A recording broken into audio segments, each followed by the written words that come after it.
ça me dit d'un seul coup, c'est le diable qui te parle. Pof. Et là, j'ai eu peur. J'avais l'impression qu'il voulait rentrer dans mon cerveau. J'ai senti sur ma tête des picotements, mais alors puissants, hein, et ma langue qui se met à sortir de ma bouche, à se tordre.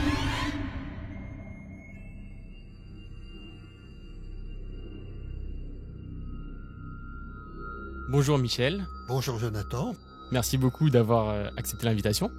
c'est un plaisir pour moi. Très bien, vous avez vécu des choses assez exceptionnelles et folles, mais bien entendu on va revenir là-dessus et je propose qu'on commence par le commencement, vraiment donc votre jeunesse. Est-ce que vous avez eu une enfance particulièrement religieuse ou spirituelle ou pas? Dans un sens, oui, enfin, pas vraiment, puisque, bon, ma mère voulait que j'aille au catéchisme, enfin voilà. Donc j'ai fait effectivement ce parcours. Moi je suis âgé, donc j'ai vécu mai 68. Je n'avais pas rencontré le Christ vraiment, malgré un parcours catéchétique. Et voilà. Et puis j'ai tout abandonné dans les années 69. Voilà, j'ai complètement nié même l'existence de Dieu, quelle que soit la religion. Quelle que soit la religion. Donc même pendant votre jeunesse, il ne vous est jamais rien arrivé de paranormal ou spirituel, vous n'avez jamais rien vu de particulier? Absolument rien. D'accord. Voilà. D'accord, très bien. Donc du coup, pour continuer un petit peu sur le déroulement de votre vie, après vous êtes devenu éducateur spécialisé, Voilà. c'est ça? Voilà, j'étais à l'école de formation à Olivet, à côté d'Orléans. Et donc j'ai fait ma formation d'éducateur spécialisé. Et donc voilà, j'ai eu mon diplôme. Et après, j'ai cherché du travail. Alors, j'ai trouvé du travail en Sologne, à l'IME de Nancy. Je travaillais en milieu ouvert, c'est-à-dire que c'était des jeunes handicapés, enfin handicapés mentaux, hein, déficients mentaux plutôt, oui, qui étaient rejetés de l'école, qui étaient envoyés dans ces établissements pour une formation, pour trouver du travail, pour sortir de leur handicap, quoi. D'accord. Sortir, voilà. Donc j'ai travaillé là. Donc ensuite, vous vous mariez, vous avez deux enfants, c'est ça? Oui, je me suis marié, alors marié civilement, hein, Mm. à Nancy d'ailleurs. Et puis on a eu 2 enfants, voilà, 2 garçons. Et puis voilà, la vie, voilà, on a divorcé, hein, comme beaucoup de couples malheureusement. Et donc on a divorcé, on est partis chacun de notre côté. Et puis moi, je vivais déjà une vie un peu dissolue, hein, ce qui fait que le divorce a été réalisé. D'accord. Voilà. Et pour les enfants, vous ne leur offrez du coup pas du tout une éducation religieuse? Ah, pas du tout, pas du tout, pas du tout, pas du tout. Non, non. Parce qu'à ce moment-là, Même vous êtes complètement non-croyant. En fait. Même je dirais que par exemple, on est allé au Portugal, je les ai emmenés au Portugal, etc. Je ne suis pas rentré dans les églises. Hein, oui. Voilà. Donc, et eux, ouais, ils sont allés voir, mais voilà. Mais moi, j'y suis pas allé. Vous voyez, comme quoi j'étais vraiment dans un refus total de la foi et de la religion. Parce qu'en fait, encore plus que tout simplement ne pas y croire, vous étiez dans un refus en fait. Vraiment, vous ne vouliez même pas rentrer dans une église, c'est ça? Tout à fait, tout à fait. C'est vrai qu'on avait vécu mai 68, hein, donc à ce moment-là, l'église, c'était changer le monde. C'était un peu ça, les slogans. Hein, il fallait changer le monde, il fallait, bon voilà. Et donc, j'ai dit, il n'y a pas besoin de la foi pour changer le monde. D'accord. Voilà. Et donc après toute cette étape de votre vie, est-ce que vous vous sentez un peu plus isolé? Est-ce que vous pensez que ça peut jouer un rôle dans ce qui vous est arrivé après? Non. Pas du tout. Non, pas du tout. Je pense pas. Enfin, je pense pas. C'est vrai qu'en rejetant Dieu, je m'ouvrais à autre chose. Hein, voilà. Et voilà, c'est ce qui s'est produit d'ailleurs au bout d'un certain temps. Hein. Alors, avec les collègues de travail, on avait fait tourner des tables. Hein, c'était des collègues. On va revenir justement. On va parler de ça. Mais voilà, mais c'était pour s'amuser. Hein, je veux dire, donc ça m'avait touché un peu. On peut même en parler. Du coup, vous faites avec vos collègues des soirées. En fait, comment ça se passe? Vous faites des... Oui, enfin, c'est un collègue. Alors, je me souviens plus qui, hein, parce que ça remonte à loin, mais qui a dit, mais on pourrait faire tourner des tables. Moi, j'étais totalement bon. Je dis pourquoi pas. Mais pour ceux qui ne connaissent pas, est-ce que vous pouvez un peu juste détailler ce que c'est en fait de faire tourner des tables? C'est simplement un guéridon, mais on prenait des grosses tables aussi. C'était après avoir mangé, avoir fait la fête, dans un certain sens, oui, c'est ça. Et ben, on terminait par une une expérience de spiritisme. D'accord. Hein, donc, avec les mains sur la table, voilà, et puis on se touchait les doigts ou on se touchait pas les doigts, mais enfin, c'est pas grave, ça, c'est pas grave. Mais la table finissait par bouger. On demandait aux esprits de parler. Alors, un coup A, deux coups B, trois coups C, etc. Ça nous faisait des mots. Ça nous D'accord. faisait des mots. Voilà. Alors, il y avait des collègues qui rigolaient parce qu'ils disaient, mais il y a des tricheurs, quoi, voilà, etc. Moi, j'avais bien repéré quand même que ça fonctionnait.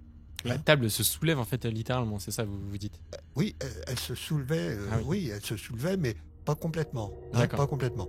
Alors, c'est vrai que ça peut arriver. Hein, je l'ai su après, je l'ai vu après. Et d'ailleurs, une fois, chez moi, on avait une amie qui était venue avec une amie qu'on ne connaissait pas. Et puis, on s'était dit, on va faire tourner la table après le repas. Hein, et ça s'est mis à tourner très vite, très vite. Et la copine, que je ne connaissais pas, qui était là, s'est mise toute seule sur la table. Et la table s'est déplacée partout, partout. Elle n'avait jamais fait cela. Elle était tellement surprise qu'elle a emmené mon guéridon chez elle après, pour faire une expérience personnelle. C'est incroyable. Bon, et puis le guéridon est revenu après, emmené par celle que je connaissais. Voilà, donc ça voulait dire qu'il y avait des esprits puissants qui pouvaient intervenir. Voilà, et elle était très marquée par ces esprits qui l'habitaient finalement, parce que je les suis après. Hein, ces esprits nous habitent. C'est pas des esprits éthérés qui sont dans l'espace ou qui sont dans la table.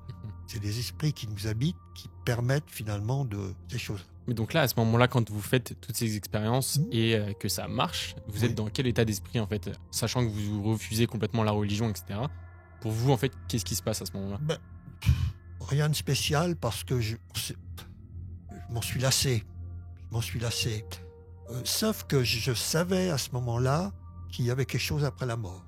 D'accord. Ça, c'était pour moi une évidence que la mort ne se terminait pas que la vie ne se terminait pas par la mort.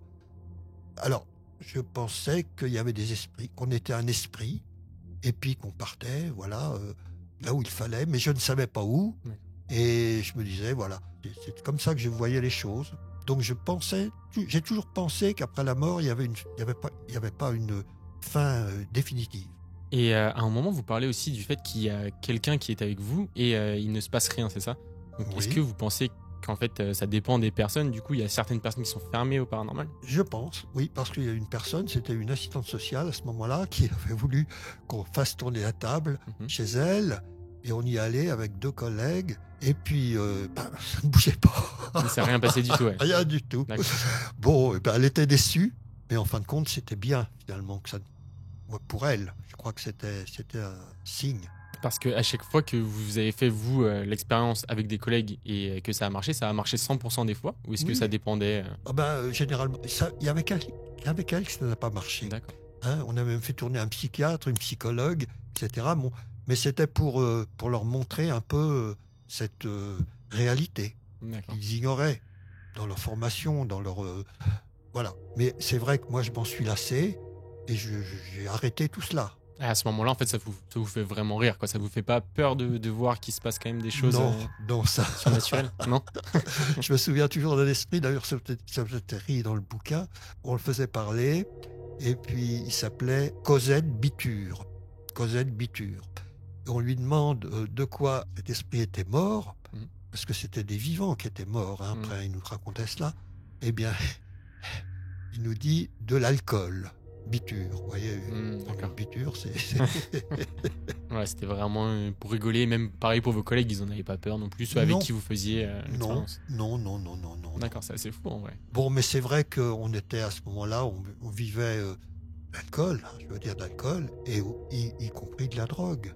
Hein, enfin, de la drogue, du cannabis, ou de l'huile, ou des choses comme ça. Hein, voilà, donc on était déjà dans une situation, disons, de cool. Oui, cool, vraiment en mode soirée voilà, marrante. mode soirée marrante, voilà, etc. D'accord. Voilà. Et donc, à la suite de ça, vous commencez aussi à faire des choses un peu tout seul, c'est ça? Vous commencez à utiliser un pendule Non. pour... Alors, pas du tout. J'ai abandonné tout cela. D'accord. Et puis, bon, j'ai vécu une vie, alors pendant une dizaine d'années, une vie avec des copains où on faisait pas du tout ça, hein. On allait en boîte, on allait voir des concerts, des choses comme ça, hein. Des trucs, voilà. On passait du bon temps, au bistrot aussi. Et moi, je recherchais quand même, comme on dit, à refaire ma vie. Donc, j'ai eu des expériences effectivement affectives, même, je dirais, et qui n'ont rien donné, Mhm. hein. Et je commençais à vieillir. Je me disais, mais c'est difficile, quoi. Et j'ai dit, à ce moment-là, j'ai eu cette idée d'appeler les esprits en me disant peut-être qu'ils vont m'aider. D'accord. Vous avez essayé de chercher des réponses en fait dans, Voilà. dans le paranormal finalement. Oui, enfin moi, à ce moment-là, je pensais pas au paranormal, Mhm. hein. C'est des, pour moi, ça existait, et donc c'était peut-être qu'il m'aiderait. D'accord. Et comment Peut-être vous qu'il vous y m'aiderait. prenez du coup? Vous avez Alors, déjà une idée de comment faire ou vous vous renseignez? Comment vous faites? j'ai tout de suite pensé prendre un pendule, Mhm. hein. Donc j'ai été acheter un pendule, puis j'avais des lettres de Scrabble, donc je me suis mis autour d'une table avec mes lettres de Scrabble, je me suis toujours, hein. Et puis j'avais ces questionnements, cette question sur mon avenir finalement et sur ma recherche affective, Mhm. hein. C'était un peu ça. C'est un peu comme si on allait voir une voyante ou quelque Oui, chose oui. comme ça. Sauf que vous le faites tout seul en fait. Je le fais tout seul et avec les esprits, là, en posant les questions Mhm. à ces fameux esprits qui allaient peut-être me répondre. Je ne savais pas à ce moment-là que ça allait je savais pas vraiment si ça allait me répondre. Mhm. Certes, j'avais fait tourner des tables, je savais que les esprits existaient, mais c'était une expérience. Mhm. Et cette expérience, alors c'est traduit très rapidement parce que le pendule s'est mis à chercher, à tourner autour des lettres, et puis ça me faisait des mots. Des D'accord. mots. Alors moi j'étais en train d'écrire tous les mots, etc. Ça faisait des phrases, et puis voilà, puis je trouvais ça quand même étrange. Enfin, le résultat était assez surprenant pour moi, même si j'avais fait avant cette expérience avec des tables. Mais là, ouf. Donc, alors, ça me faisait des phrases qui me parlaient de l'au-delà. Ne parlaient pas de ma Ça demande. répondait pas à vos questions. Pas du tout, pas du tout, pas du D'accord. tout.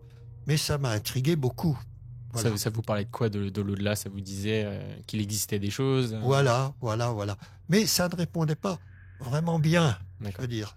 Ça me mettait en appétit de rechercher, Mhm. hein. Et donc, c'est vrai que je passais quand même du temps le soir en rentrant du travail avec mon pendule et avec ces lettres-là. Et puis, j'attendais des réponses D'accord. plus précises sur ce fameux au-delà. Voilà. Et donc, tous les soirs, je me remettais au pendule et j'écrivais des bouts de phrases. Voilà, Puis j'étais un peu déçu quand même. Au bout Mhm. d'une dizaine de jours, j'en avais marre. Alors, j'en avais parlé des collègues de travail à ce moment-là, hein, et puis alors, je voulais leur montrer un petit peu l'expérience que je faisais, et ils n'ont pas voulu, Ils hein. n'ont pas voulu vous rejoindre Pas pour du le tout, faire. pas du tout. Il y en Pourquoi? a, il y a un qui avait peur, D'accord. hein, qui avait peur, et puis un autre qui disait oh là là, non, c'est des bêtises, voilà, Mhm. ça Il y a n'existe ceux qui pas. n'y croient pas du tout. Voilà, voilà, c'était ça. Donc j'ai pas insisté, et puis je me mettais tout seul à ce pendule, jusqu'au fameux soir, où alors là, c'est là que tout a commencé Mhm. finalement. Enfin, non, ça avait commencé avant, Oui. mais vraiment l'expérience que j'ai vécue a commencé là. Ça me dit en lettres, maintenant, alors M-A-I-N. Ça tournait très vite, hein.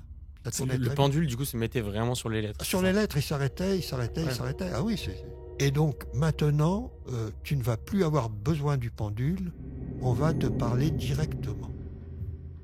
Je reçois ce message en me disant, mais qu'est-ce que c'est que ça veut dire? Qu'est-ce que ça veut dire, quoi? Puis, parler directement. Et aussitôt, j'entends les voix en moi. Voilà, ça parle en moi. Dans votre tête, vous les entendez parler dans votre tête?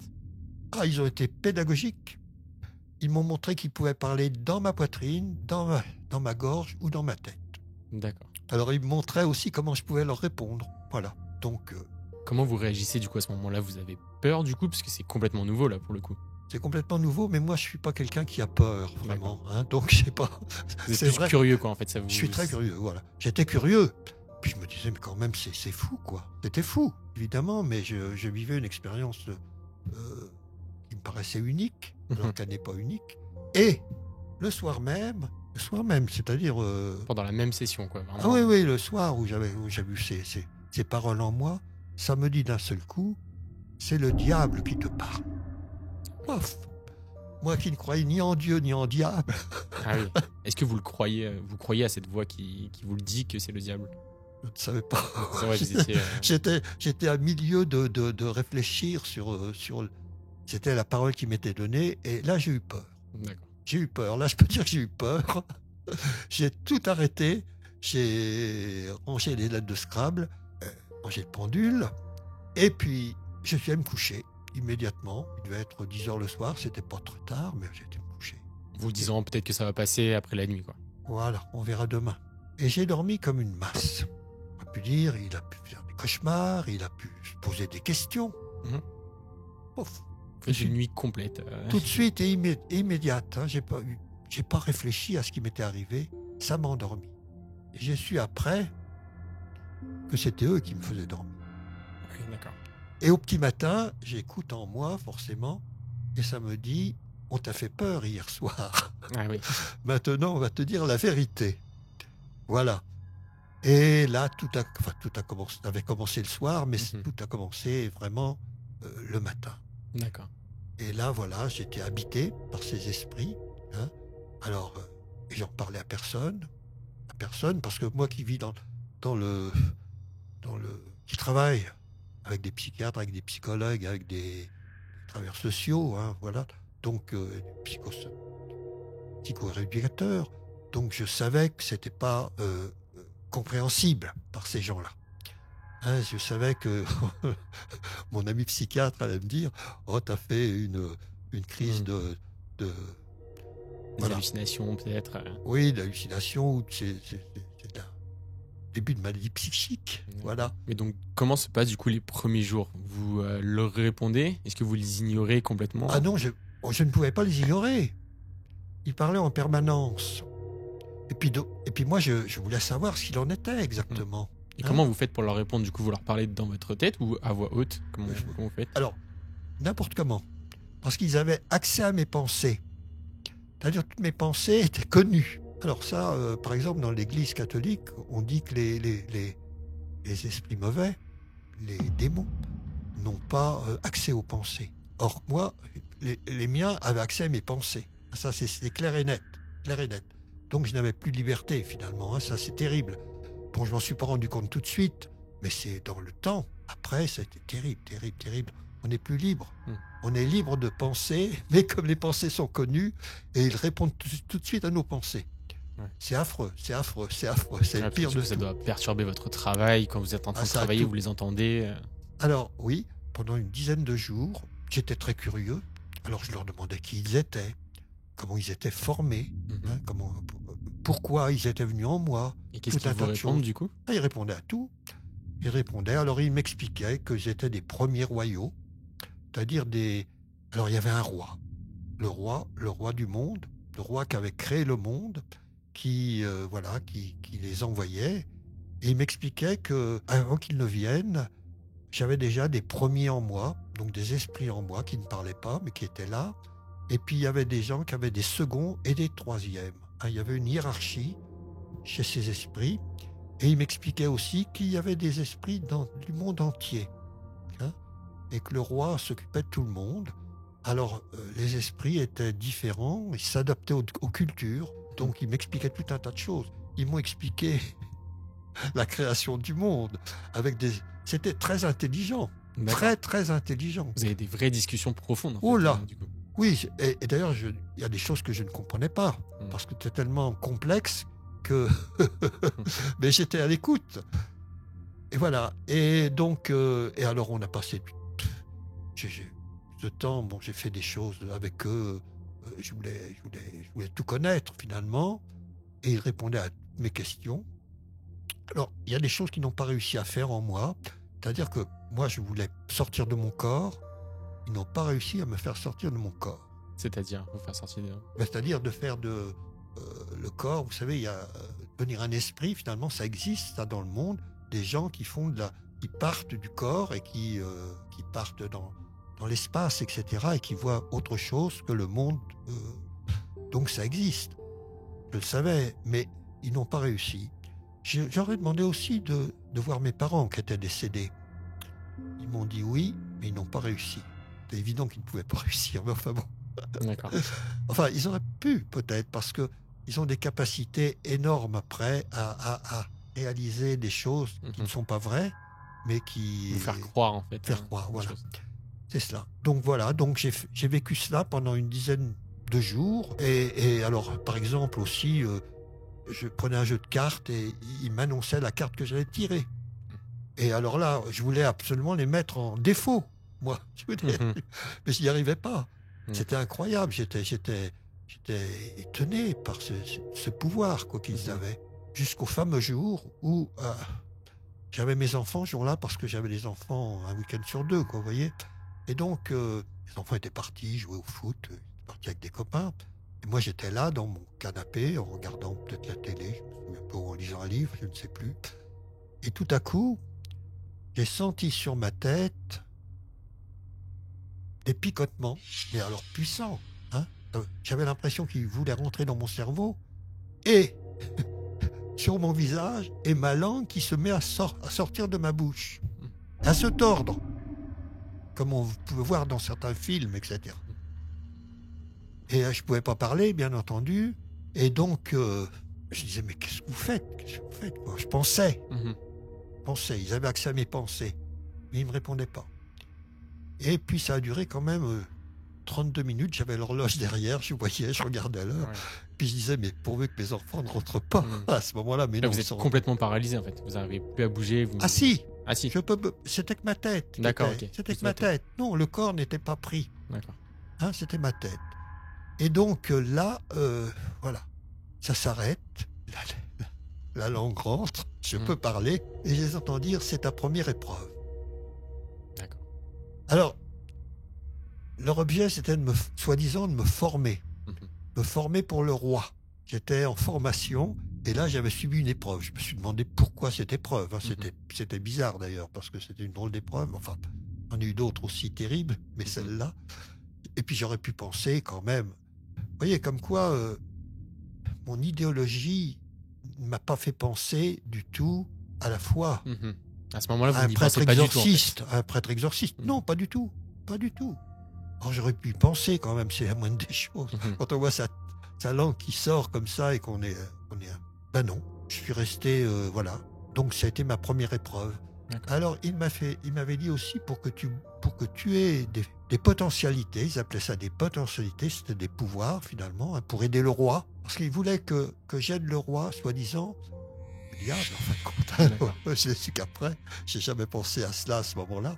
Et donc, eh bien, j'avais besoin de potentialités pour aider les hommes, mes collègues, tout ça, tous ceux qui m'entouraient, à aller dans le sens du roi. D'accord. Vous pensez après coup qu'il voulait faire de vous un serviteur du diable, peut-être? Tout à fait. C'est ça que j'ai pensé bien après. Hein, bien après. Hein. Mais je veux dire, ils voulaient alors, je ne sais pas ce qu'ils auraient fait avec moi, mais ils n'ont pas réussi finalement ce jour-là à faire ce qu'ils voulaient. C'est-à-dire, dans mon cerveau, ils auraient voulu atteindre des lieux et entrer dans mon cerveau plus profondément. Vous pensez qu'à ce moment-là, ils ont voulu prendre possession de vous, en fait, plus entièrement? Plus entièrement au niveau de mon cerveau.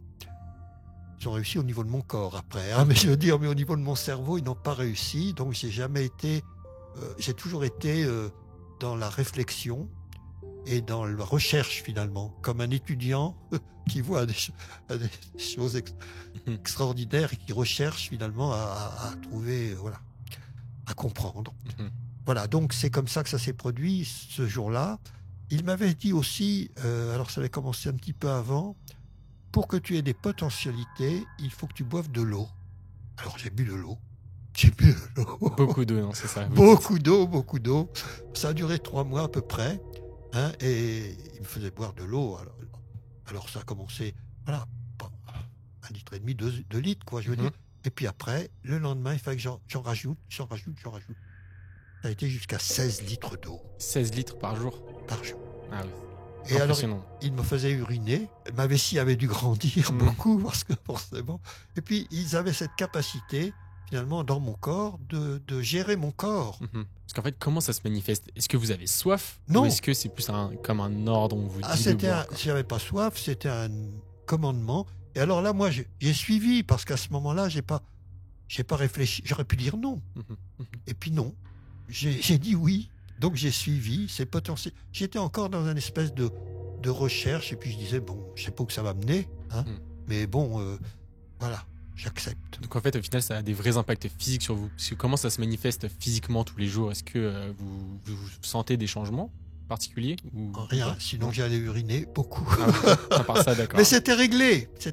C'était pas à tout bout de champ. Hein, c'était réglé et j'urinais beaucoup. Ce que je veux dire sur l'eau, je m'en suis pas rendu compte tout de suite. Moi, ils voulaient que j'ai des pouvoirs, mais ça leur donnait des pouvoirs. L'hydrogène. L'hydrogène. Et ils avaient cette capacité d'emmagasiner l'hydrogène en moi qui leur donnait des pouvoirs sur moi. Je ne l'ai pas écrit dans le livre, ça. C'est pas écrit. Alors oui, par exemple, au niveau de la... C'est pour ça que je parlais d'hydrogène. Il m'a dit, il faut que tu changes ton visage. Et alors, j'avais du feu qui sortait de mes doigts. C'était brûlant. Hein, c'était brûlant, simplement. Très brûlant. Ça me faisait pas mal. Et il me dit, tu touches tes os sur le visage et ça transforme mes os en pâte à modeler. D'accord. C'est-à-dire que je changeais mon visage. Le matin, il redevenait comme avant. Donc le soir, vous touchiez avec votre visage avec vos mains, c'est ça? Voilà, avec mes doigts qui étaient brûlants. C'est pour ça l'hydrogène, hein, c'était clair. C'est après que j'ai réfléchi à tout cela. Et donc je leur donnais cette capacité de me tromper et puis changer mon visage parce qu'ils me disaient, voilà, ton visage, tu peux le changer. Et ça, est-ce que c'était réel? Je veux dire, si vous regardiez dans un miroir, est-ce que vous voyez ces changements? Sur le soir, oui. Donc vous voyez votre tête se déformer du coup? Oui, enfin le nez, les mentons, le truc comme ça. J'allais pas toucher mon cerveau ou des choses comme ça. Mais ce qui était extraordinaire, c'était que je sentais mes doigts rentrer et ça, c'était de la pâte à modeler. C'était dingue. C'est fou. Dingue. Mais le matin, ça redevenait comme avant. Bon, c'est pas grave. Mais quand ça arrive, est-ce que vous avez peur, par exemple? Parce que ça doit être assez terrifiant quand même de voir son... Je n'ai jamais eu peur. Même à ce moment-là, quand vous voyez votre visage se déformer. Je n'ai jamais eu peur parce que... Bon, d'accord. Et donc par la suite, vous avez vécu d'autres épreuves, les épreuves dont il parlait Alors après, j'ai eu des épreuves, hein, donc des épreuves de toute nature. Hein. Je veux dire, ils voulaient me former. Alors, ils m'interdisaient de lire des polars, par exemple. Hein, je veux dire, des polars. Moi qui lisais des polars, ils m'ont dit, il faut même que tu les jettes. Et donc vous l'avez fait? Je l'ai fait. À ce moment-là, j'étais encore dans une situation de soumission, je dirais. Mais sans vous en rendre compte, en fait. Est-ce que vous vous sentez soumis à ce moment-là? Ou est-ce que vous n'en avez pas l'impression? J'obéissais, tout simplement. J'obéissais pour voir la suite. Hein, j'aurais pu ne pas obéir, mais je me disais aussi, voilà. Est-ce que dans un sens, vous vous êtes un petit peu flatté à ce moment-là de dire qu'ils vous ont choisi, vous, pour le faire? Il y avait cette espèce de sentiment d'être choisi. D'être l'élu un peu au final. Oui, si on peut dire, mais compte tenu des épreuves que j'ai vécues, ça n'est pas, c'était pas drôle du tout, hein, c'était pas du tout drôle. Et donc j'ai eu ces épreuves. Alors je dis interdit de lire, par exemple, parce que je pouvais plus. Je me mettais sur un livre et les lettres partaient dans tous les sens. Ah oui. Je pouvais pas lire. Même si vous vouliez, vous n'y arriviez plus. Je ne pouvais pas. Ils avaient accès à mes yeux, ce qui fait que ça partait, et je ne pouvais pas lire. D'accord. C'est incroyable. Mais en travaillant, je pouvais lire. Donc c'était vraiment en fait une sélection de moments. Des moments, là, c'est-à-dire pour mon plaisir, finalement, ils m'interdisaient ce plaisir-là. Alors la télé a été arrêtée pendant 8 jours aussi, hein, je veux dire, complètement. Hein. Puis elle est revenue, tout simplement. Ils avaient accès à la technologie. C'est-à-dire, la télé ne marchait plus, c'est ça? D'un seul coup, ça s'est arrêté et je voyais des vrilles, des machins, il n'y avait plus rien du tout. Alors que tout était censé très bien marcher, quoi. Tout à fait. C'était pas... je savais tout de suite que ça venait d'eux. Et d'ailleurs, ils me l'ont dit, ils avaient accès à cette technologie et à bien d'autres. Hein. Je veux dire, c'est fou, le pouvoir de ces esprits, qui en fin de compte ne sont que des démons, hein, mais qui pourrait faire beaucoup de mal sur ce monde. Hein. Autre chose, des choses énormes, il m'avait empêché de manger aussi. Hein. C'est-à-dire pendant une dizaine de jours, je ne pouvais plus manger de choses dures. C'est-à-dire le pain, si je mangeais du pain, même du pain, j'avais des blessures dans ma bouche, ça saignait, et donc je mangeais de la purée et puis des pâtes. Ah oui. Voilà. Alors c'était une épreuve hein, pour eux. Ils m'avaient expliqué que ça serait une épreuve. Et est-ce qu'ils vous disent pourquoi? Est-ce qu'ils ont un plan défini pour vous? Est-ce qu'ils vous le disent Non. Non. Ils me disaient toujours ça va s'arrêter. Hein, D'accord. ça va s'arrêter. C'est une épreuve, mais tu vas en avoir plusieurs, et puis ça se terminera, et là tu seras formé. C'était ça leur discours. Hein. D'accord. Formé à quoi, vous ne savez pas en fait. Juste pour aider vous le serez roi. formé. Pour aider le roi, soi-disant. Hein, soi-disant. Et puis on partira. Mhm. Et est-ce que par la suite, le diable, il vous a reparlé? Est-ce qu'il vous a parlé directement une fois quand tout a commencé au final? Est-ce qu'il vous a reparlé par la suite? C'est pas le diable qui m'a parlé, ce sont les esprits qui m'ont parlé. Mhm. Ce sont les premiers royaux, ce sont les démons qui m'ont parlé. Mhm. Le diable en personne, je ne l'ai jamais rencontré. D'accord. Mais vous avez bien dit à la base qu'il vous avait dit que c'était le diable qui vous oui, parlait, c'est ça? C'est ce qu'il m'avait dit. Oui, C'était pas le diable. Enfin, mais ils n'ont jamais essayé de refaire semblant, en tout cas que ce soit le cas. Non. Mais il me faisait vivre des choses terribles. Par exemple, une nuit, il me réveille. Parce qu'il pouvait me réveiller n'importe quand. Hein. Donc, il me réveille et j'avais dans ma colonne vertébrale une douleur affreuse. C'était comme ça me sciait la colonne vertébrale. Je sentais une scie. Alors j'ai crié, j'ai dit qu'est-ce que vous faites là? Puis j'avais très mal, alors très mal. J'avais tellement mal que j'ai couru dans ma salle de bain. À ce moment-là, j'avais une baignoire, j'ai fait l'eau bouillante. Je me suis mis dans l'eau bouillante pour essayer d'atténuer la douleur que j'avais. Passer d'une douleur à une autre. Et alors ils me disent, maintenant il faut que tu prennes 10 comprimés d'aspirine, effervescents là, des 1000 milligrammes. Et donc, j'ai pas réfléchi, je suis allé tout de suite chercher 10 comprimés d'aspirine que j'ai bu. La douleur s'est arrêtée immédiatement. Instantanément. Comme si c'était encore une fois une épreuve et que vous l'aviez passée, et donc la douleur était terminée. Mais j'ai pas compris pourquoi cette épreuve. Mais enfin, ce qui l'empêche, c'est qu'ils avaient passé sur mon corps, parce qu'on peut en mourir de cela, hein, je veux dire, oui. et même de l'eau. Hein. L'eau, c'est quand on boit trop d'eau, après on me l'a dit. Sûr, hein. On me l'a dit après. Mais moi, ils avaient possession, donc ils géraient mon intérieur. Vous dites que ça va même au-delà. À un moment, vous parlez d'un épisode où vous êtes en train de manger avec des collègues, il me semble. Oui. Et Alors ça, c'était au début, hein, je veux dire, quand ils me montraient un peu leur pouvoir, ils m'avaient montré les pouvoirs sur mes collègues. On était en train de manger à table le midi, hein, et j'entends les démons, enfin les esprits, les démons, qui me disent, tu vas voir, on va te montrer comment on a pouvoir sur tes collègues de travail. Ils vont se mettre à parler très fort, dans les discussions, tout simplement.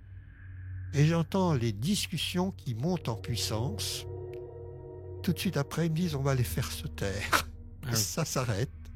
Et le même jour, enfin tout de suite, en 3 fois, pour monter en puissance et descendre. Mais comment ça se manifeste? En fait, vous les entendez moins fort, puis d'un coup beaucoup plus fort, c'est ça? Bah alors est-ce qu'ils arrêtent de parler complètement? Oui, ça s'arrête.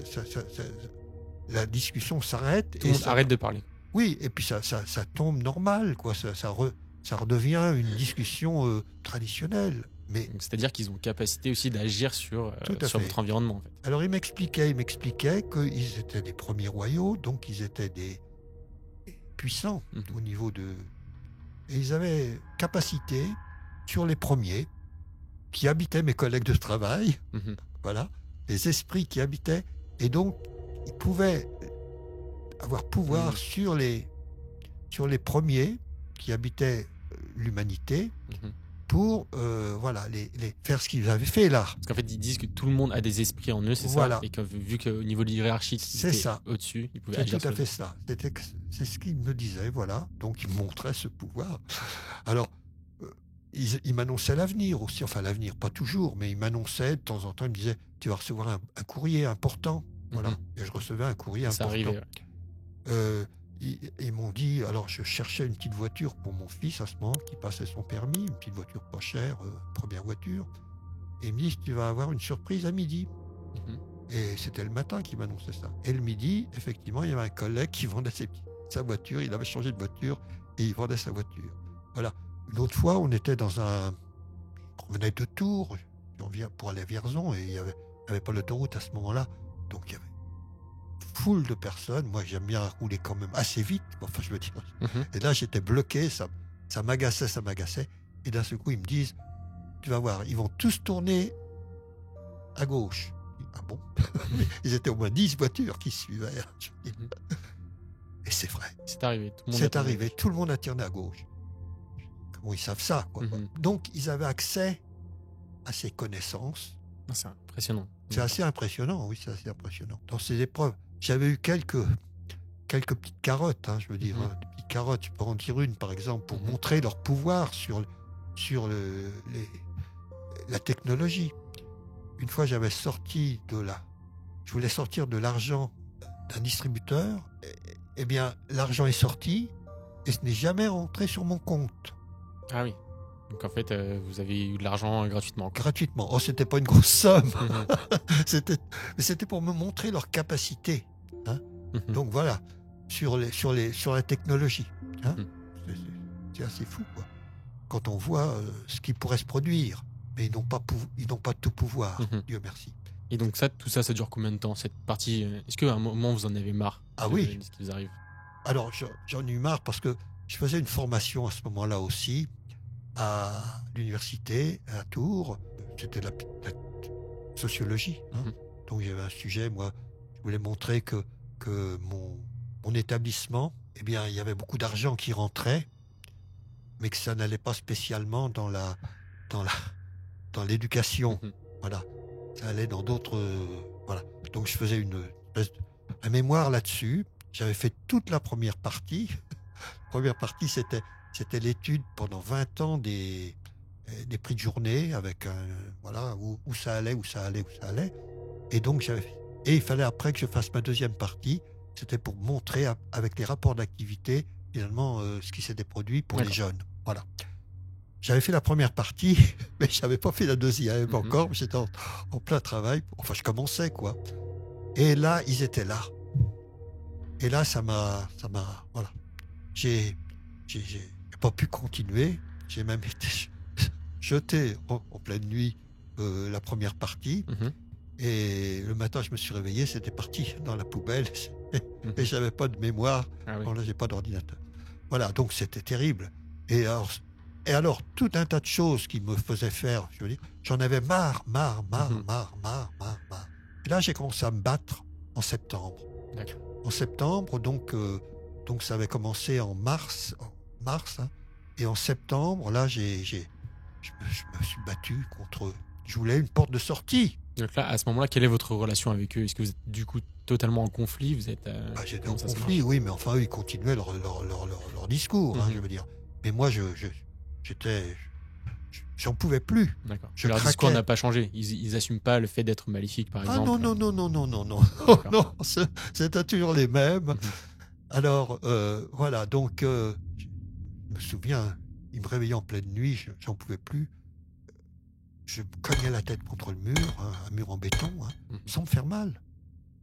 Sans vous faire mal? Pas du tout. Avec l'eau, avec l'énergie qu'ils avaient accumulée en moi, ils empêchaient finalement cela. Il n'y a que pour ça qu'on peut expliquer les choses. Il n'y a pas d'autre raison. Et donc, là, ils ont fini, ils en avaient marre parce que je faisais ça toutes les nuits quand ils me réveillaient. D'accord. Vous essayez vraiment de vous cogner la tête contre un mur fort et il ne se passait rien. Vous n'aviez aucune séquelle, rien du tout. Si, il m'avait poussé une bosse. Mais indolore. D'accord. Ça faisait comme une petite corne. À ce moment-là, j'avais les cheveux longs. Et pour aller travailler, je me cachais. Voilà. Donc, et alors, je suis aussi allé à un moment... Bon, je voulais trouver une porte de sortie. C'était ça. Et je me suis dit, je vais aller voir un magnétiseur, puisque j'avais fait... Moi, je connaissais rien. Je n'étais pas du tout dans l'ésotérisme, finalement. Mais je dis, avec ça, il va peut-être m'aider. Ouais, vous commencez à vraiment essayer de trouver de l'aide, quoi. Oui. Parce que vous leur dites, que vous voulez arrêter, mais ils ne vous écoutent pas. Je leur dis, ils comprenaient. Ouais. Ils comprenaient. Mais eux, ils s'en fichaient, quoi. Ils s'en fichaient. Ils continuaient leur manœuvre. Et donc, je suis allé voir j'ai trouvé un magnétiseur à Bourges, donc j'ai pris rendez-vous, je suis allé, comme on peut aller, médecin, puis je lui raconte mon histoire. Il a levé les mains, il a dit « Je ne peux rien faire pour vous. Il ne faut pas parler aux esprits. » Voilà. Et il m'a mis dehors. Ah oui, Donc j'en étais au même état. d'accord. J'en étais au même état. Et je réfléchissais toujours dans ma tête, comment m'en sortir. Est-ce que à ce moment-là, tout ça, ça vous fait remettre en question votre non-croyance ou pas du tout? Non, Vous n'êtes toujours pas dans, pas du tout. dans Pas cette du idée-là? tout, pas D'accord. du tout. C'est terrible, là, c'est terrible. Là. Je veux dire, pourquoi je dis cela? Parce qu'on a toujours des idéologies en nous qui nous interdisent, finalement, d'aller au-delà de nos croyances. Vous vous interdisez en fait le fait d'y croire presque. Ça, c'est valable pour l'humanité entière. Hein. Quand on est dans une idéologie, on rejette le reste. On ne cherche plus. On reste dans son idéologie. Hein. Mais c'est valable pour les politiques, c'est valable pour tout un tas de gens dans le monde. Hein. Voilà, donc il faut chercher. Mais là, moi, je n'étais pas du tout en train de rechercher. Donc voilà. Et alors, je suis allé comme... Alors là, je suis allé plusieurs fois au bord d'une ligne de chemin de fer. J'en avais marre. J'étais pas solidaire, mais je voulais... Alors, j'allais au bord d'une ligne de chemin de fer, puis ils attendaient, ils disaient plus rien, là. Ah, parce qu'ils avaient peur que vous mettiez fin à votre vie, c'est ça? Je pense pas qu'ils avaient peur. Je pense qu'ils recherchaient D'accord. que je passe à l'acte. Ah, ils voulaient vous inciter à le faire, vous pensez? Certainement. Ouais, mais ils pouvaient pas m'inciter, mais ils voyaient bien, avec tout ce que je vivais, que j'avais un trop-plein. Et que ça allait se faire, peut-être. Et ils le souhaitaient. Moi, j'ai su qu'après, ça, qu'après. Hein. Donc, ils se taisaient. Puis moi, je voulais pas me suicider. Je voulais les entendre parler, finalement. Et là, ils se taisaient. Ils disaient plus rien.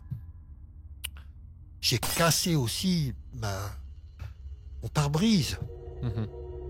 J'étais en furie. Et avec mon poing, je casse mon pare-brise. J'en pouvais plus. Et alors, j'avais quand même 2, 3 fois, une petite parole qui m'a dit « Tu vas t'en sortir. Tout de suite après, tu vas finir par t'en sortir. » J'ai eu ça 2, 3 fois. Et c'était pas la même voix que celle qui vous parlait d'habitude? Ça ressemblait à la même voix. D'accord. Ça ressemblait à la même voix. Et tout de suite après, de toute façon, ça repartait dans le même. Et j'avais eu ça. Mais je voyais pas du tout la porte de sortie. Et puis il y a eu Noël avec les enfants, bon, les cadeaux, bon, j'essaye de faire plaisir, bon, c'est bien passé. Puis il y a eu le 31. Le 31 janvier, le 31 décembre et le 1er janvier. Et alors là, j'ai pété un câble, comme on dit. Là, j'avais passé ma journée au lit, à me morfondre et à réfléchir, quoi. Et là, j'ai dit, ça y est, c'est fini. Je peux pas. Je pensais toujours, mais encore une année, c'est pas possible. C'est pas possible. Voilà. Hein. Les gens faisaient la fête et moi, j'étais en train de me morfondre dans mon lit à ne pas savoir et à vivre l'enfer, finalement. Je vivais l'enfer, c'était ça. C'était ça. Et donc, là, je me suis levé. J'ai été dans un petit duplex que j'avais, donc je suis été dans ma petite cuisine. J'ai pris l'eau de javel en sachet, là, et puis j'ai vidé ça dans un verre. J'ai mis l'alcool à brûler sur mon gaz, alors qu'il y avait des gens en dessous. Hein. Ouais. J'allais foutre le feu. Mais j'étais tellement désespéré que je... Et vous pensez que c'est ce que les esprits voulaient? Oui. Ils voulaient que vous passiez à l'acte et que vous mouriez. Certainement. Ils ne me l'ont pas dit. Mais je suis sûr que c'était ça qu'ils voulaient. D'ailleurs, c'est pour ça. Ils ne voulaient pas me former, ils voulaient me détruire. Alors, à ce moment-là, on est en 1994, c'est ça? Voilà, c'est ça. Okay. C'est ça. Donc, ça remonte à loin quand même. Je veux dire, mais oui. Et donc, là, j'avais tout. J'avais la boîte de nuit, enfin, le briquet que j'avais là, et puis tout. Puis je réfléchis. Je pense à mes parents qui étaient décédés. Je disais, mais si je me suicide, je ne vais pas les retrouver. Mhm. On n'était pas du tout une famille de... Voilà, de... On ne se suicidait pas chez nous, quoi. Je veux dire, bon, ça peut arriver dans des familles, malheureusement. Mais nous, non, on était pour la vie.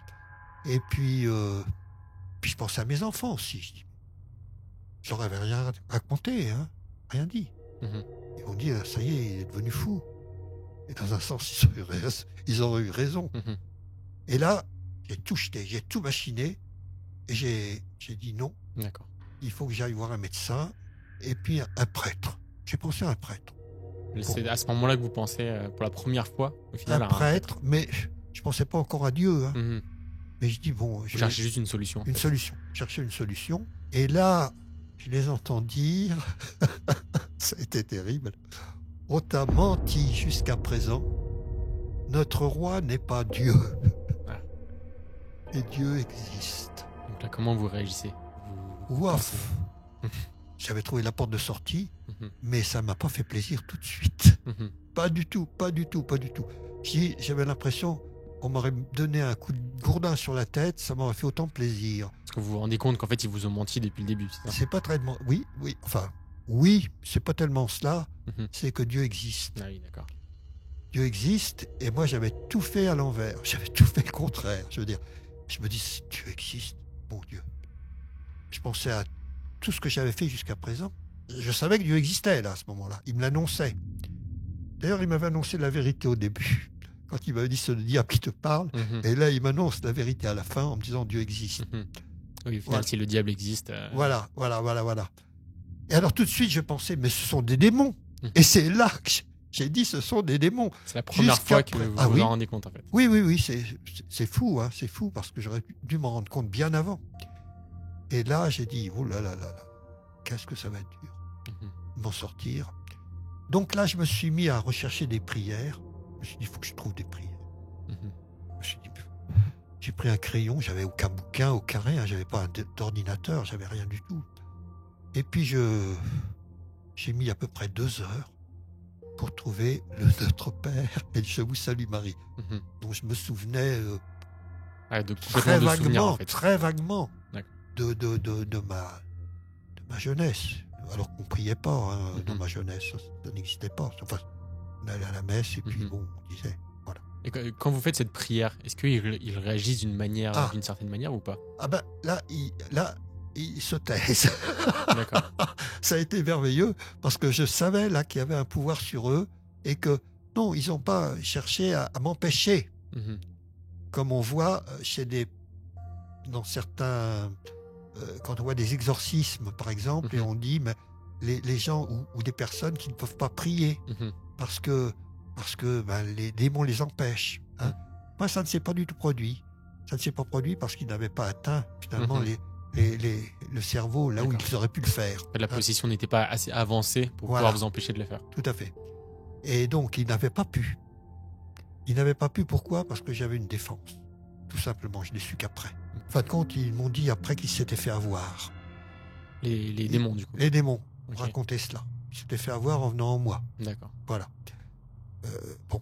Alors, forcément, dans ce qu'ils disent, il y a toujours des mensonges, Mhm. il y a toujours des fautes, il y a des trucs, ils racontent des... Mhm. Mais ils mélangent le vrai et le Mhm. faux.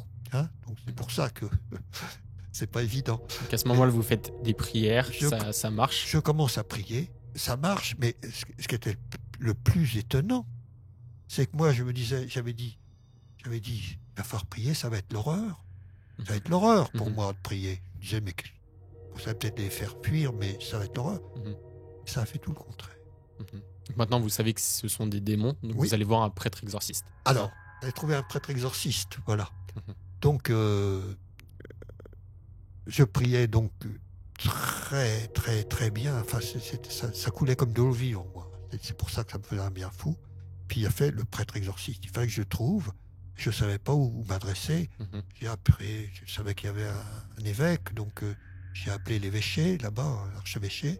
Et puis on me dit, mais monsieur, on ne donne pas le numéro comme ça. Mhm. Faut que vous écriviez. Comme si j'avais envie d'écrire ce qui m'arrivait. C'était Bien puis je sûr. voulais des réponses rapides, moi. Mhm. Hein. Donc je dis, c'est pas possible. Et bon, il faut que je trouve quelque chose d'autre. Et j'ai trouvé effectivement dans l'annuaire la paroisse de Vierzon, un prêtre, et il me dit, vous pouvez venir tout de suite. C'était bien. C'était le soir. Enfin, il n'était pas encore trop tard, mais enfin, c'était déjà le soir. Et il m'accueille, c'était un jeune prêtre, qui était plus jeune que moi. Puis je commence à lui raconter ce qui m'était arrivé, puis je voulais un prêtre exorciste. Alors il me dit, oui, bon. Il me demande ce que je faisais, tout ça, voilà. Et puis il me dit, je vais vous confesser. Forcément, tout ce que j'avais fait de mal, fallait que je m'en libère, d'une certaine manière. Et puis alors là, moi je dis, bon, c'était bien. Je pensais, j'en rajoute un petit peu plus de ce qui m'était arrivé, parce que j'y allais avec prudence. Bien sûr. Je ne voulais pas lui faire peur. Et puis je le vois, il se gratte la tête, et puis il me dit, finalement, je vais laisser ça. Je vais laisser la confession au prêtre exorciste. Et il me sort le numéro de téléphone. Donc voilà. Donc après, je l'ai appelé. Alors il m'a pas reçu tout de suite parce qu'il faisait une retraite. Enfin, donc j'ai été le voir, et puis je suis rentré surtout dans la foi. Hein. C'est-à-dire, moi, Dieu existait, il n'y avait pas d'autre chemin que d'aller à lui. Hein. Surtout que je me sentais, comment dire, aidé intérieurement.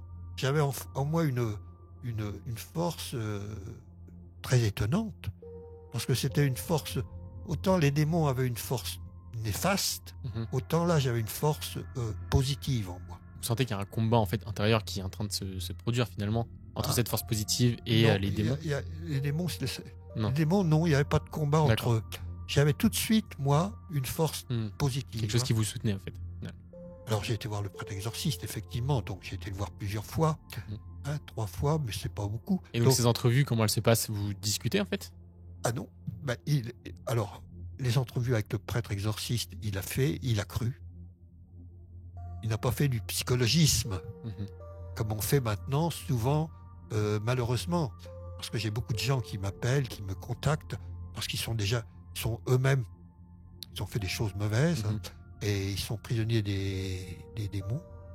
Et ils vont voir des prêtres exorcistes, et puis on commence par faire de la psychologie.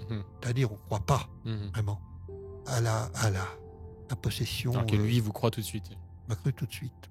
Et donc, il a fait un grand exorcisme, enfin en latin. Moi, je me suis laissé faire. Hein, comment ça marche? Est-ce que vous pouvez détailler un petit peu cette partie-là? Du coup, ça se passe à l'église? Non, ça se passait dans son bureau, son bureau, chez lui. Enfin, c'était une grande maison en Sologne. C'était pas dans le Cher, c'était dans le Loir-et-Cher, à la Ferté-Imbaud. Et donc, j'y suis allé, j'ai trouvé, c'était en plein bois, vraiment. Et il était là avec une sœur religieuse, enfin voilà, je crois. Et donc, ils m'ont accueilli, et je leur ai raconté ce qui m'arrivait et tout. Et il est passé. Alors, il y a eu la confession. Quand on vit dans tel que j'avais vécu, il fallait que je me décharge de tout cela. Oui. Les démons ne disaient rien. À ce moment-là, ils étaient très silencieux, du coup. Ah, ils étaient silencieux. Il n'y avait pas de combat comme on peut penser. Et j'ai pas eu de manifestation non plus. Vous savez, on voit des jambes ou des bras ou des choses qui bougent, etc. Les démons se manifestent à ce moment-là par des paroles ou par des... Se défendent en fait. Oui, pour pas sortir, quoi. Pour pas sortir. Ils veulent pas sortir. C'est compréhensible. Mais là, non, c'était le calme absolu. Et donc, voilà. Donc, parce que du coup, il n'y a pas eu d'exorcisme un peu spectaculaire au final, comme on voit dans les films, etc. Exactement. Pour moi, il n'y a pas eu cela. Mais j'ai des collègues qui ont été prisonniers pour lesquels ça s'est produit. Enfin, pas au point où on voit dans les films, mais au point où il y a des manifestations, des collègues, c'est-à-dire des gens qui m'ont contacté après. Hein, c'est ça que j'ai rencontré, que j'ai rencontré, et pour lequel il s'est produit des manifestations corporelles. D'accord. Hein. Moi, non. Du coup, juste pour revenir sur la partie vraiment avec l'exorciste, avec le prêtre exorciste, en gros, vous êtes allé du coup dans son logement, dans son habitat. Vous vous êtes confessé, et ensuite, qu'est-ce qu'il a fait du coup? Est-ce qu'il a récité des prières? Oui, c'était en latin. D'accord. Hein, c'était Et donc ça, en fait, c'est la partie vraiment exorcisme que vous avez vécu en fait. C'est le fait qu'il récite des prières en latin, etc. Voilà. Et puis puis il me touchait. Enfin, vous voyez, avec bon. Et est-ce que vous êtes senti tout de suite libéré ou non. c'est venu après? C'est venu après. D'accord. C'est venu après, c'est venu après. Alors, ce que je me suis rendu compte à ce moment-là, c'est qu'il y avait les gros démons, Mhm. ceux qui étaient très intelligents, ceux qui m'avaient raconté des Possédé au choses, final. possédés, qui avaient des pouvoirs sur moi. Et alors, c'était étonnant, parce que bien avant, ils se disputaient les uns les autres. C'était celui qui était le plus intelligent. Ils disputaient à l'intérieur de À vous? l'intérieur de moi, je les entendais. Ils discutaient Ouais. entre eux, du Ils coup. discutaient entre eux. Je disais, mais qu'est-ce que c'est que ça, quoi? C'était fou. Et donc, bien ceux-là sont partis. Mais ils sont disparus relativement après les exorcismes. Mhm. Hein, je veux dire, ça c'est... C'est-à-dire que le lendemain, quasiment. Ah, pas le lendemain, pas le Non, lendemain. quelques jours plus tard, quoi. Ça c'est Au fur et à mesure. ça a disparu. Mais j'avais en moi une quantité... Alors, je m'en suis rendu compte, ça faisait comme un boum, boum, boum, boum, boum dans moi. Mhm. Comme un autre cœur qui battait. Après l'exorcisme, là vous parlez. Ça. Oui, mais ils étaient déjà là avant. Oui, oui, d'accord. Ils étaient déjà là avant. Et ils ont toujours été là. Mhm. Et c'était alors des démons, oui, sans doute des démons, mais qui n'avaient pas de langage humain. Ils parlaient comme je dirais comme des toons dans les dessins animés. Mhm. Et même avec des langages complètement puérils. Mhm. Puérils. Et je me disais, mais qu'est-ce que c'est que ça? Mhm. Ils n'avaient plus de pouvoir sur moi, mais ils étaient là. D'accord, donc après les exorcismes, Voilà. les démons qui vous parlaient n'étaient plus là, et par contre il y en avait encore d'autres. Alors, est-ce que c'était des démons? Je n'en sais rien. En tout cas, vous ressentiez toujours quelque chose en vous Ah ben oui. qui était là, quoi. Ah oui. Et puis c'était même... ça faisait boum, boum, boum, j'entendais ça. Et puis, mais je me suis demandé... Alors, c'est une supposition, mais je ne suis pas sûr du tout. Si ce n'étaient pas des âmes damnées. Pas ce qu'on dit des âmes du purgatoire dans l'Église. Enfin, non, des âmes damnées. C'est-à-dire qui étaient attachées à ces gros démons et qui finalement leur donnaient des pouvoirs qui c'était impressionnant. Je n'en sais rien. Mais ils ont disparu petit à petit. Ceux-là aussi. Ceux-là aussi. Mais ça a été très long là. On parle de combien de temps? De mois ou d'années? D'années. C'était étonnant. Ils appelaient, par exemple, les gros démons. Ils disaient poupou. Alors, poupou, ils n'avaient pas de langage. Ils avaient un langage puéril. Mhm. Et poupou, c'était les gros démons. D'accord. Qui étaient avant. Donc s'ils voulaient qu'ils reviennent, du coup? Voilà. Ils avaient peur aussi d'être envoyés, ce qu'ils appelaient au chaudron. Ça me faisait rire, d'ailleurs, parce que chaudron, mais en fin de compte, ils avaient peur d'être envoyés en enfer. Voilà. Et le chaudron, c'était l'enfer. Alors, quand j'en avais marre de les entendre, parce qu'ils parlaient quand même, enfin, ils faisaient du ramdam, je dirais du ramdam en moi, et ils leur disaient, vous allez finir en enfer, vous allez retourner au chaudron. Et alors là, ça les calmait. Ils avaient une trouille de... Et alors, ils ont eu peur aussi de la Vierge Marie. Alors, je m'en suis rendu compte, parce que j'ai eu cette chose inouïe aussi qui m'est arrivée donc le 16 septembre 1994. Donc attention, ça avait commencé en 93, hein, et donc au mois de janvier, j'avais retrouvé la sortie, la porte, au moins la porte. Et donc 16 septembre 94, j'étais donc en train de me préparer au travail, au rasoir, la mousse à raser, ma robe de chambre dans ma salle de bain, et je priais déjà. C'était des prières d'intercession, je priais pas pour moi, je priais pas pour être... Non, moi j'ai d'ailleurs rarement prié pour moi, je disais pas non. Et voilà, donc, et là ce jour-là, comme une foudre, ça s'abat sur moi, mais comme une foudre, je m'y attendais pas, hein. Ça m'a rempli de la tête jusqu'au... Et avec une vision intérieure, hein, une vision intérieure. C'est comme une foudre, je dirais, mais une foudre qui ne fait pas mal. Pas du tout. Et je vois une belle femme, toute de voile vêtue, de voiles, des voiles de toutes les couleurs, avec des yeux magnifiques. Et ça dure 6 secondes, pas plus, mais en fondu enchaîné. C'est-à-dire que c'est remplacé par une image. Hein. Il n'y a pas de rupture entre eux. Il y a une image qui s'en va, mais il y en a une autre qui la remplace immédiatement. Hein. il disparaît, mais il y en a une autre qui apparaît. Et l'autre, je la reconnais tout de suite, c'était ma mère. Tout de blanc vêtue et toute jeune, d'une jeunesse, et toute souriante, bien entendu. Toute souriante. Et donc, ça a duré 5-6 secondes, pas plus, ça a disparu. J'ai pas eu de parole, j'ai rien eu, mais j'ai cru. Alors après, j'ai dit, mais qui était la première? Et la première, finalement, c'était la Vierge Marie. Voilà, je l'ai su. Et alors, les fameux démons, là, qui parlaient en langue... qui étaient encore là après l'exorcisme. Oui, ceux qui restaient là. Eh ben, je les entends dire, la femme. Ils avaient une trouille de la femme, pas de ma mère, parce que... Mais enfin, ils avaient vu eux-mêmes le visage de la Vierge Marie. Et là, ça les a... Ils en avaient une trouille. C'était... Alors, ils me faisaient rire aussi. Ils avaient trouille des ouïouilles aussi. Les ouïouilles. Ils disaient les ouïouilles. C'était les anges. Vous avez vraiment un vocabulaire à part. Tout à fait. C'était que ça. Il n'y avait pas de langage construit. Et donc après, au fur et à mesure du temps, le temps avance, ils disparaissent complètement. Ils sont disparus. Ils ont disparu et ils sont partis. Alors où? Je n'en sais rien. Je dirais, j'avais une certaine compassion pour eux s'ils avaient été des hommes, des femmes. Si c'est vraiment des êtres qui étaient en enfer, qui étaient attachés aux démons, là, mais qui étaient... Alors, ce qui était extraordinaire, c'est qu'ils n'avaient pas d'identité. Aucune identité. Ils étaient fondus les uns dans les autres, un peu. C'était ça. Ça faisait ça. C'était comme ça. Et puis, voilà.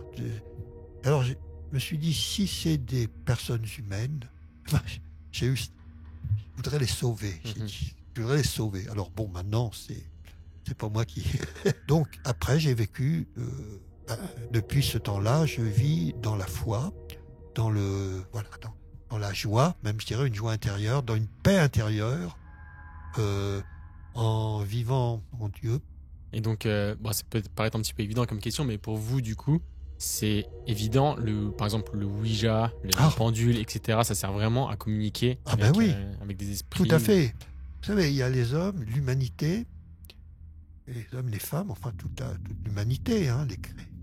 Et puis, il y a les démons qui sont là. Alors, avec plus ou moins de force, je veux dire, parce qu'il y a les petits, il y a les gros, il y a les moyens. Enfin, vous voyez, il ne faut pas avoir peur des démons spécialement, mais ils font leur travail. Leur travail, c'est de nous éloigner de la réalité spirituelle. Quand Christ dit « Je suis le chemin, la vérité et la vie », le chemin. C'est-à-dire qu'il y a beaucoup de chemins qui sont pas bons, quoi. Alors voilà, qui sont pas bons, mais qui sont peut-être pas non plus, je veux dire, l'essentiel c'est l'amour. L'essentiel c'est l'amour. Mais les Ouija, et alors il suffit d'aller dans des grands magasins au moment de Noël, mais même maintenant, je veux dire, quand on voit tout ce qui est vendu au niveau de l'ésotérisme, c'est terrible. Enfin, pour moi, et ça s'achète parce qu'on dit c'est un jeu, si c'est présenté, c'est que ça s'achète. Parce que pour vous, le pendule que vous avez fait, c'est la porte qui a amené à la possession. Voilà, vous n'auriez pas été possédé si vous n'aviez pas fait de pendule. Voilà. Alors moi, j'ai été possédé quand même d'une façon quand même assez forte, ce qui n'est pas le cas pour tout le monde. Mais il y a des habitations. On peut être habité. Moi, j'étais aussi habité, mais habité d'une manière puissante. Mais on peut être habité sans s'en rendre compte. Voilà, sans s'en rendre compte, parce que ils sont là pour nous conduire dans des mauvais chemins. Alors, le Ouija, moi, depuis cette histoire, depuis que le livre est sorti aussi, et puis j'avais d'abord fait avant le livre, j'avais fait un témoignage sur Internet, le blog de Michel Chiron. J'avais écrit tout ce qui m'était arrivé, j'avais fait une 20aine d'articles, je crois. Puis c'est comme ça qu'après, le livre, on m'a proposé le livre. Moi, je ne cherchais pas à écrire un livre, mais je voulais quand même exprimer ce qui m'était arrivé et puis mettre en garde, finalement. En garde. Alors, depuis ce temps-là, j'ai beaucoup de gens qui ils ont fait de l'écriture automatique, ils ont fait du Ouija, Mhm. ils ont fait euh, de- du Reiki. Mhm. Du Des Reiki. personnes en fait comme vous qui. Oui, et qui sont encore dans des états difficiles, hein. Donc ils me contactent souvent et puis ils me demandent de l'aide. Voilà. Ils me disent qu'ils ont beaucoup de mal à trouver un prêtre exorciste, par exemple, etc. Et c'est vrai que c'est pas évident, c'est pas évident. Et puis il y a beaucoup d'exorcistes sur Internet qui ne sont pas prêtres, mais ils perdent de l'argent parce qu'ils se font payer Ouais, souvent. bien sûr. Terrible, terrible. Et puis ça n'apporte rien. Donc il y a des gens qui m'expliquent tout ça. Alors ils m'envoient un message ou ils me voilà. Et puis je les contacte. Voilà, je leur donne mon numéro Les de téléphone, conseillers, etc. je leur conseiller, puis je leur De dis dire de faire attention en fait. Quoi. faire attention. Oui, mais ceux-là ils sont déjà pris. Oui, Ils sont mais c'est déjà plus faire prisonniers. attention à tous les faux, Ah bah oui. faux exorcistes, etc. Ah bah oui. Finalement, il faut connaître le monde des démons. Ça, c'est important de connaître par où ils passent, comment ils agissent et ces problèmes des énergies. Là, j'ai un copain là un ami maintenant aujourd'hui, qui était un magnétiseur très coté sur Tours. C'était une famille de magnétiseurs de père en fils depuis 6 générations, je crois. Et il avait été formé par son père à partir de l'âge de 10 ans. Ah oui, c'est très, très jeune. 10 ans. Et il a pratiqué. Il gagnait beaucoup d'argent. Il était contacté par les médecins, des trucs comme ça, parce que donc, il avait ce pouvoir, mais il s'est rendu compte que c'était un pouvoir qui venait des démons. Quand il s'en est rendu compte, il a tout abandonné et voilà. Il est retrouvé. Vous voyez, donc c'est le problème, il faut se méfier de la voyance. La voyance. On comprend la voyance. Moi, c'est très simple, je veux dire, c'est assez simple. Les démons, ils ont accès au passé, ils ont accès au présent. Quant à l'avenir, ils n'ont pas accès à l'avenir, mais ils peuvent le suggérer et conduire finalement les gens à réaliser des choses qui... Donc au final, il faut faire attention en gros à tout ce qui permet de contacter l'au-delà parce que tout à on peut fait, contacter des, tout à des fait. démons. C'est vrai que dans le monde d'aujourd'hui, il y a beaucoup de gens qui s'inquiètent. Qui s'inquiètent de leur avenir, qui s'inquiètent de tout un tas de choses, qui s'inquiètent de ce qu'il y a après la mort. Enfin, comme vous, ça a été le cas en fait. C'est ça. À une période de votre vie. Quoi. C'est ça. Et la foi, elle est mise à l'écart souvent aujourd'hui. Ça me fait rire maintenant. Oui, mais avec du recul. Quoi. Ah oui. Et puis dans un sens, finalement, c'est très bien parce que sinon, je ne serais jamais arrivé à retourner dans l'idéologie où j'étais. J'aurais continué à vivre comme un. Puis j'aurais fini, comme malheureusement. Alors que là, aujourd'hui, j'ai une paix intérieure, j'ai cette joie intérieure. Il faut le vivre, quoi. Il faut le vivre. Alors voilà. Bah, écoutez, merci beaucoup pour votre témoignage qui est assez incroyable. Vous le détaillez du coup dans votre livre que vous avez écrit.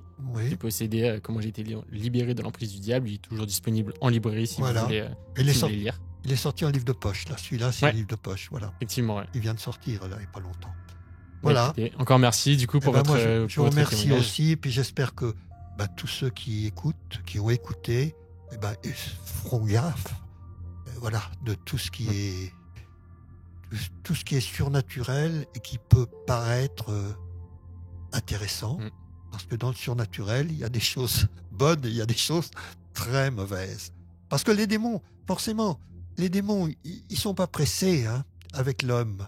Ils peuvent conduire les gens sur le mauvais chemin, sur leur chemin, sans se manifester d'une manière forte. Oui. Et puis d'un seul coup, plouf. Enfin voilà. Ok, écoutez, très bien. Merci beaucoup encore une fois d'avoir accepté l'invitation. Merci. Et on se dit à la prochaine pour une nouvelle vidéo. Ciao. Voilà.